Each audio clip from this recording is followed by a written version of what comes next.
Comme vous pouvez le voir, mon bureau est un mess, mais pas possible. Là, on a de l'histoire du droit. On a histoire du droit, droit constite, des lunettes, des papiers, tout plein de trucs et il faut vraiment que je range. Surtout que pour bien travailler, on a besoin d'un environnement sain et là, c'est pas du tout mon cas. Donc, je l'ai pas encore dit, mais mes partiels commencent demain. Je sais pas comment je me sens, ça va pas du tout. Pour être honnête, j'ai encore 5 chapitres à réviser en histoire du droit. Il faut que je révise la Restauration, la monarchie de Juillet, la Seconde République et l'Empire. Donc vous voyez que c'est un peu compliqué.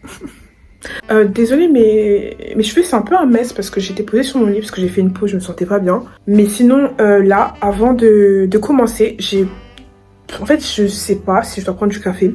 Je pense que je vais aller prendre du café parce que j'ai pas de café chez moi, mais dans ma résidence, il y a la possibilité de prendre un café. Du coup, je pense que je vais prendre ma poubelle, je vais la jeter et je vais me prendre un café. Un bon café americano, comme ça va bien me donner un coup de boost et je vais bien pouvoir travailler jusqu'à 1h du matin, plus voire toute la nuit. Mon objectif, c'est vraiment de travailler le plus possible, de mettre à fond et de charbonner. On n'a pas le choix. Et de toute façon, quand cette vidéo sortira, on sera, je pense... En fait, je sais pas si je sors cette vidéo avant les fêtes ou après les fêtes. Je pense que je la sortirai avant les fêtes. Et donc, je pense que vous aurez déjà passé vos examens, vos partiels, vos contrôles. Du coup, dites-moi comment s'est passé vos contrôles, vos examens et tout ça. Moi, ça m'intéresse. Vraiment, ça m'intéresse.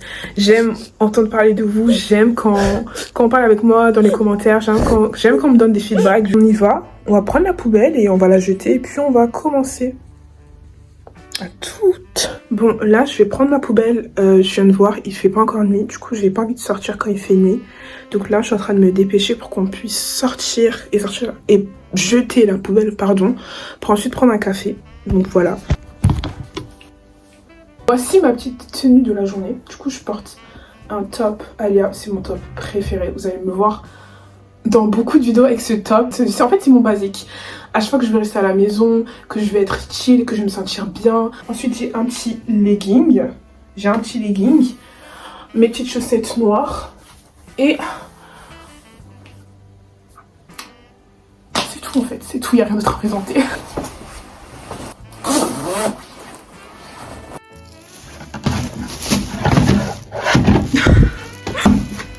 Attendez.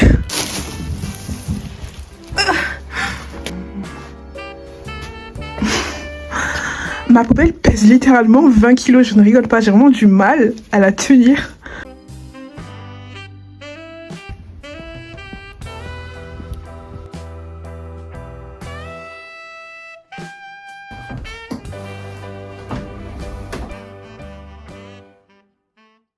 Ok, donc là on est de retour, je me suis lavé les mains. J'ai pris une petite tasse et un sucre. Donc, de base, j'aime pas du tout le café, mais là, c'est vraiment une extrême urgence. On va boire ce délicieux... Il est pas du tout délicieux, il est dégueulasse. On va boire ce délicieux café qu'on va savourer et puis on va commencer les révisions ensemble. Voilà.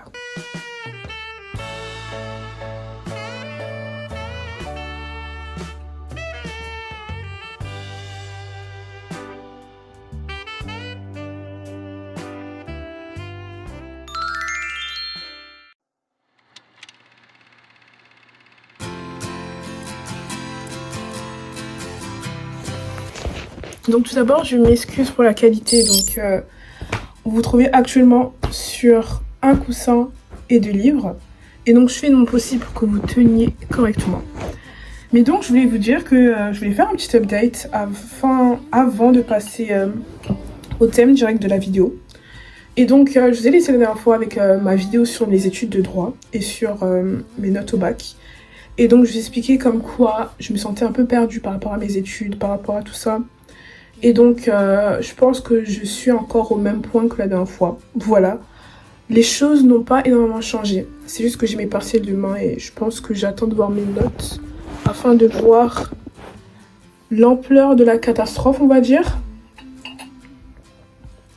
Mais sinon, voilà, on survit, on survit. C'est bientôt la fin de l'année. J'ai commencé quelques petits trucs, donc je voulais juste vous partager mes activités du moment. Donc je pense que je le ferai à chaque vidéo. J'essaierai de vous partager des livres, des activités que je fais et tout ça, des trucs cool que je fais. Et donc la première chose que j'aimerais vous présenter, c'est un livre que j'ai terminé récemment. C'est Lettres d'une inconnue de Stefan Zweig. Voilà. Donc c'est l'histoire d'un homme, c'est un écrivain qui reçoit la lettre d'une inconnue. Et donc cette femme, il ne la connaît pas. Et il lit cette lettre et il découvre qui est cette femme. Et il s'agit d'une lettre d'amour, une lettre d'adieu. Et donc je ne vais pas vous en dire plus, je vous invite à le lire. Je mettrai 8 sur 10 à ce livre. J'ai eu de très très bons retours comme de très mauvais. Certaines personnes n'ont pas forcément compris certains personnages, certaines personnes n'ont pas compris certains dialogues. En tout cas, selon moi, la chose qui ne peut pas être contestée, c'est le style d'écriture de Stefan Zweig qui est d'une qualité. Les personnes qui ont lu les autres livres de Stefan Zweig savent à quel point c'est un écrivain, c'est un artiste qui est vraiment pointilleux, qui est méticuleux et qui utilise des mots tellement doux, tellement forts. Et il réussit à transmettre des émotions juste avec des mots. Et c'est pour ça que j'aime tellement la lecture, parce que avec de simples livres, on peut transmettre des émotions comme dans un film. Et c'est pour ça que j'aime autant lire. Du coup, c'est ma première recommandation pour 2026. Je vous invite à le lire. Si vous voulez lire une histoire un peu tragique, de l'amour, du désespoir, de l'espoir, de la nostalgie, de la jeunesse, des erreurs de jeunesse, je vous invite à le lire. Le deuxième livre est The Fault in Our Stars. Donc ce livre, qui s'appelle Nos étoiles contraires en français, je l'avais lu au collège quand j'étais en 4e et j'avais énormément aimé ce livre, vraiment. Ce livre, c'était tellement mon bébé, mon chouchou. Et donc je l'ai lu quand j'étais en 4e et récemment, je suis allée à la bibliothèque. Non, pas récemment, je mens. Il y a 2 ans, j'ai acheté ce livre en version originale, donc en version anglaise, pour pouvoir le lire une deuxième fois en anglais. Je n'ai jamais eu le temps de le lire, donc pendant 2 ans, il était là, dans ma chambre, il était en train de prendre la poussière. Et donc, j'ai emménagé dans mon nouvel appartement étudiant, et donc je l'ai pris avec moi pour pouvoir le lire. Je l'ai commencé. Je suis actuellement à la page 33, donc voilà, avec mon petit marque-page Van Gogh, je l'aime trop. Je suis à la page 23, pardon. Et donc là, je suis en train de le lire en anglais. Je kiffe vraiment. J'aime énormément l'anglais. Vraiment, c'est une langue que j'affectionne particulièrement. Après, si on me demandait de choisir entre le français et l'anglais, je dirais que, selon moi, le français, bien que les 2 langues soient magnifiques, bien que je ne peux pas critiquer la langue de Shakespeare, on ne peut pas dénier le fait que le français soit une magnifique langue. Que ce soit pour Stefan Zweig, que ce soit pour Victor Hugo, que ce soit pour tous ces poètes, Lamartine, tous ces romanciers. Je peux pas en fait, je ne peux pas ne pas choisir le français, je peux pas, désolée. Mais en tout cas, l'anglais, je l'affectionne énormément et j'affectionne énormément l'anglais aussi. Et donc, je vous invite à le lire. Donc, ça parle de cancer, donc c'est une jeune fille atteinte d'un cancer qui va faire partie d'un groupe d'échange où d'autres jeunes qui ont le cancer passent du bon temps ensemble et discutent. Et donc elle va rencontrer un garçon qui est un peu plus âgé qu'elle, 1 an de plus je crois, et ils vont tomber amoureux l'un de l'autre. C'est juste une histoire d'amour de jeunesse, une histoire d'amour naïve, belle. Et voilà. Les étoiles contraires, The Fault in Our Stars. Achetez-le si vous voulez. Si vous voulez pas. Je tiens quand même à préciser que âme sensible s'abstenir, d'accord? Âme sensible s'abstenir, car on aborde de nombreux thèmes tels que la mort, le cancer, l'estime de soi. Donc s'il vous plaît, ne vous faites pas du mal en lisant ce livre si vous savez que ça peut éveiller certaines choses en vous. Voilà, juste vous prévenir, mais sinon, Ce livre est magnifique. Et le troisième, ce n'est pas un livre, mais c'est un carnet. Donc ce carnet, ça fait longtemps que je l'ai, donc j'en ai tout plein. C'est pas le premier. J'en ai à peu près 5 comme ça, d'accord? 5. Ils sont un peu éparpillés partout dans ma chambre, mais j'en ai 5. Et du coup, c'est un carnet du journaling où j'écris des fois ce que je fais, mes ressentis. Par exemple, quand je suis triste, quand je suis fatiguée, quand je me pose des questions, ça m'arrive de le prendre. Bon, je vais pas vous mentir, je le fais pas tout le temps. Mais ce que je fais, c'est que je prends un stylo et je l'écris en anglais. Donc c'est un peu la spécificité de ce livre, c'est que j'écris que en anglais. Dans ce carnet, pardon. J'écris que en anglais toutes mes activités, toutes mes peurs, tout. Oula. C'est juste que vous venez de voir une partie de tous mes traumas, d'accord? Je rigole. Voilà. Là, je suis en train de revoir certaines pages et je me dis, waouh, en fait. En fait, ce que j'aime avec le journaling, c'est que quand on écrit, quand on est triste, quand on est en colère, et que ensuite on écrit, on le met sur du papier, et que plus tard on retourne sur nos écrits, on se rend compte que quand on est en colère et quand on est posé, on réagit pas juste de la même façon. C'est peut-être logique dit comme ça, c'est logique, mais sous le feu de la colère et de l'émotion, on peut parfois dire des choses, faire des choses qui sont dues à l'émotion, et c'est normal d'agir comme ça. Mais c'est juste un rappel que quand on est dans une situation, il faut toujours prendre le temps de prendre du recul et réfléchir à ce qui est en train de se passer. Voilà. Du coup, voilà mon petit carnet du journaling. Et voilà. Et sinon, j'ai aussi commencé le coloriage. Bon, je sais pas où est le livre. Vous avez vu l'état de mon bureau, il est quelque part là. Mais je fais aussi du coloriage. Du coup, je le fais de temps en temps. Et voilà, mais sinon, en ce moment, ça va. J'ai juste des crampes de règles. Je sens qu'elles vont arriver et je suis au bout de ma vie. Mais je ne peux pas m'arrêter maintenant parce que j'ai mes partiels en fait. Je peux pas en fait. Ça peut pas m'arriver maintenant. Non, pas maintenant. Et voilà. Donc voici mes petits tips du moment, mes petits favoris pour 2026. Et bon, il n'y en a que 3 pour l'instant et c'est pas vraiment des favoris, mais ouais, c'est des favoris, mais c'est pas vraiment un classement qui était vraiment préparé depuis longtemps. C'était juste 3 carnets, non 2 livres pardon, et un carnet qui était posé sur ma table basse. Et je me suis dit, ma table du bureau, je me suis dit mais pourquoi pas ne pas en parler en fait, c'est le moment. Bon, j'ai enfin fini mon café, c'est le moment de travailler, malheureusement.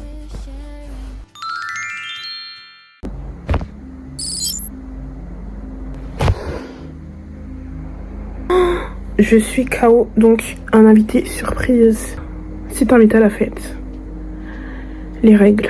Donc moi qui avais prévu de taffer hyper tard, j'ai mes règles et je suis au bout de ma vie. Je ne sais pas comment je vais faire. Là j'ai pris une bouillotte d'eau chaude, je l'ai mise sur mon ventre.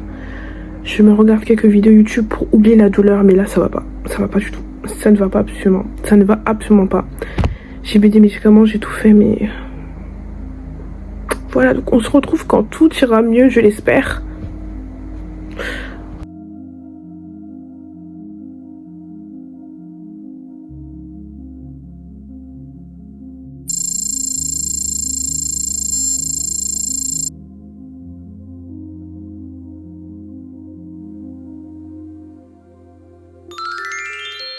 Je me suis dit, bon, t'as commencé la vidéo, tu la termines. Ok, tu commences, tu termines. Et donc là, je vous reprends pour des révisions de dernière minute. Donc on va juste finir les révisions ensemble, on va un peu parler, on va filmer, on va discuter et je vais un peu vous parler de trucs qui m'intéressent quoi. Et voilà. Donc par rapport à l'université, je vais faire un petit tour de mon sac. Voici mon sac de cours, donc là c'est vraiment mon bébé, c'est mon Birkin, vraiment c'est mon Birkin que je vous présente. En fait c'est mon tout, c'est ma vie, là il y a vraiment toute mon existence à l'intérieur. Je l'aime parce qu'il est super grand, il est spacieux, il est beau, c'est un Lancaster et donc je l'aime trop parce qu'il est un peu vintage et tout, il est trop cool. Mon fils en fait, non ma fille. Là c'est pas la fille, c'est la mère en fait, c'est la mère, c'est la reine mère. Donc voilà. Et donc, petit tour de ce que j'ai dans mon sac avant de réviser, car oui, je perds du temps exprès pour vous parler. Ma gourde, donc c'est une gourde pour boire. Et donc c'est une gourde qui vient de Paris, je crois. On me l'avait offerte. Ensuite, j'ai ma petite trousse. Donc, on a mes petites affaires. J'ai mes petits souligneurs. Quelques stylos, crayons, Tipex, bref, tout le blabla, quoi. Ensuite, j'ai ma petite trousse. Donc, il n'y a pas tout à l'intérieur car il y a une partie qui est encore repartie sur mon bureau. Mais j'ai quelques petits trucs de beauté. Donc, crayon à lèvres, bien sûr. On a un petit gloss de chez NYX. Voilà. On a tout plein de trucs, des chewing-gums, médicaments, voilà, tout plein de trucs. J'ai aussi parfois ma pince, donc la plupart du temps elle est chez moi, mais des fois je la prends pour mettre mes cheveux derrière, parce que mes cheveux, quand j'écris, je suis comme ça du coup. Ensuite, j'ai toujours un livre avec moi, parce que j'essaye de lire le plus possible. Donc là, mon livre du moment, c'est Fatou Djamé, aucune nuit ne sera noire. En fait, j'ai deux types de livres. J'ai le livre Avant de dormir, donc le livre que je vous ai présenté du coup il y a 2 jours, Nos étoiles contraires. Et j'ai les livres du quotidien que je prends quand je suis dans les transports en commun, quand je suis en cours, quand je m'ennuie. C'est vraiment mon livre du coup de concentration. Ensuite, j'ai mon petit carnet de notes. Donc là, je prends des notes pour les cours, pour le droit. Donc je vous montre ce que je mets à l'intérieur. Voilà. Je l'aime beaucoup, je l'ai acheté à Action, il est incroyable, je le trouve trop beau. C'est le carnet parfait, je voulais un carnet noir, basique, simple, et je l'ai trouvé. C'est celui-là. Voilà. Ensuite, ah oui, mon agenda, il est juste là. Mon petit agenda, il est magnifique. Vous voyez, le motif, les couleurs, on dirait un tapis. J'aime trop. Et donc, on a tout plein de trucs, c'est un agenda quoi, mais on a tout plein de sections, il est super beau. Vraiment incroyable. Un petit porte-monnaie. Voilà. D'autres trucs genre des cahiers, des trucs comme ça. Une crème pour les mains. Désinfectant. Mouchoir. Et voilà, le reste est posé quelque part sur mon bureau. Mais voilà, donc voici un tour de mon sac, What's in my bag. Donc c'est un mini What's in my bag.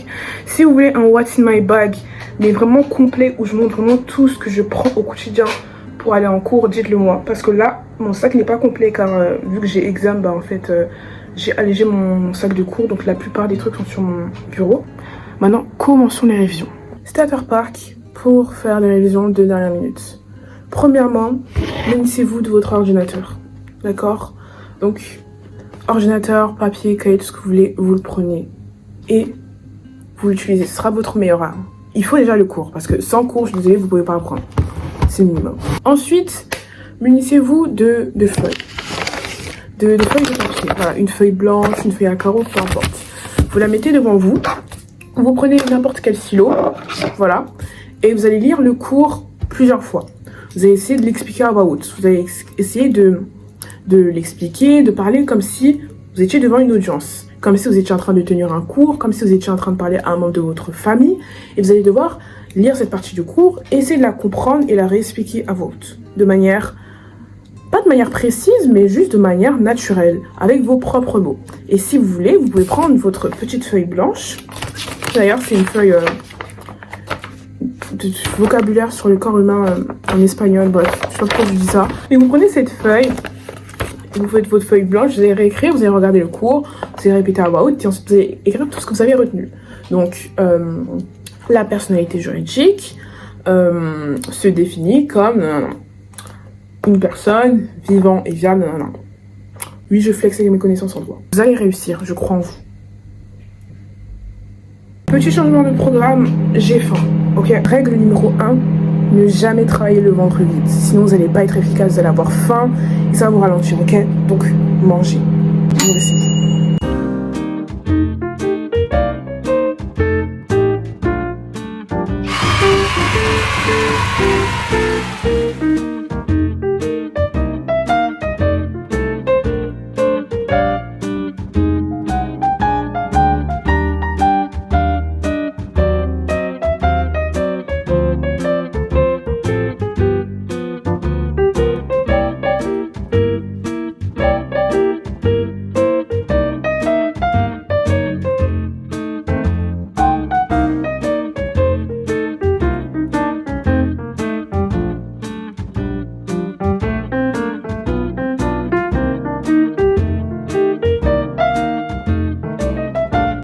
45 minutes plus tard et pour être honnête, j'ai pas du tout avancé. En fait, je suis tellement fatiguée par ces derniers jours, ces dernières semaines que vraiment mon cerveau sature. Vraiment, quand j'essaie de me concentrer, je suis fatiguée, mes yeux se ferment, j'ai mal aux yeux, j'ai mal à la tête, j'ai mal partout.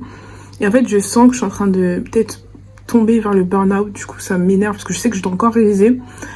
Et donc voilà, mais on m'avait parlé de la santé mentale à l'université, mais je pensais pas que c'était à ce point, surtout en fac de droit. Attendez, je vous pose pour que vous puissiez me voir mieux.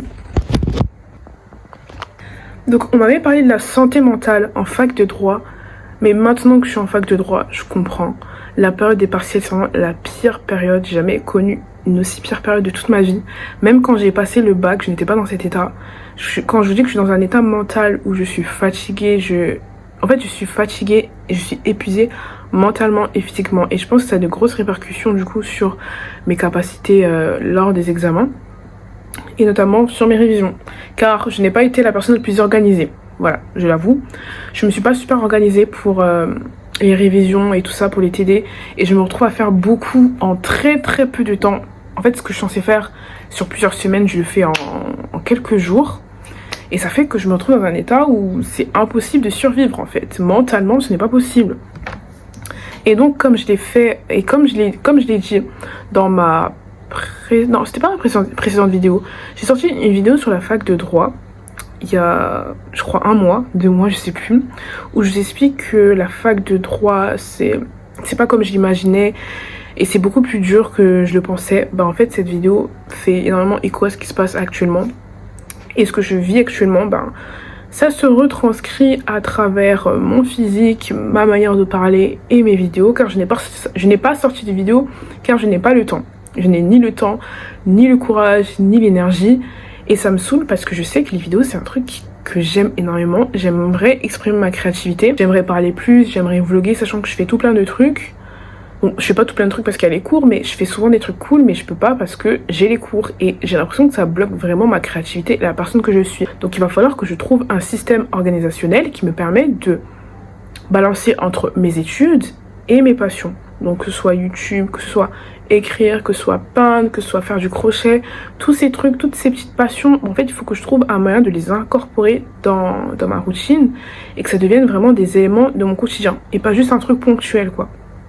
Donc voilà, c'est pour ça que en 2026, je sais que YouTube c'est l'une des choses que j'aimerais mettre en priorité dans ma vie, car j'aimerais beaucoup filmer. En fait, je trouve que filmer c'est vraiment le meilleur moyen d'exprimer sa créativité, de montrer ce qu'on est au quotidien, de juste s'exprimer et pouvoir dire des choses qu'on ne veut pas forcément dire dans la vraie vie, car personnellement je suis une personne qui m'exprime pas forcément beaucoup, je suis assez réservée et je sais pas, le fait que ma caméra s'est encore coupée, j'ai toujours le même problème, mais je disais que être sur YouTube, ça me permet juste de m'exprimer et de dire des choses que je dis pas forcément au quotidien, car devant une caméra, je sais pas, je me sens beaucoup plus à l'aise et même je trouve ça beaucoup plus cool de parler comme ça, même si c'est un peu bizarre de se dire qu'on parle à des inconnus, des gens qu'on ne connaît pas forcément, mais d'un côté je trouve ça un peu fun et je trouve ça un peu challengeant de parler comme ça et de pas savoir qui regarde forcément nos vidéos. Et donc c'est un truc que j'aimerais vraiment faire en 2026. Et donc voilà.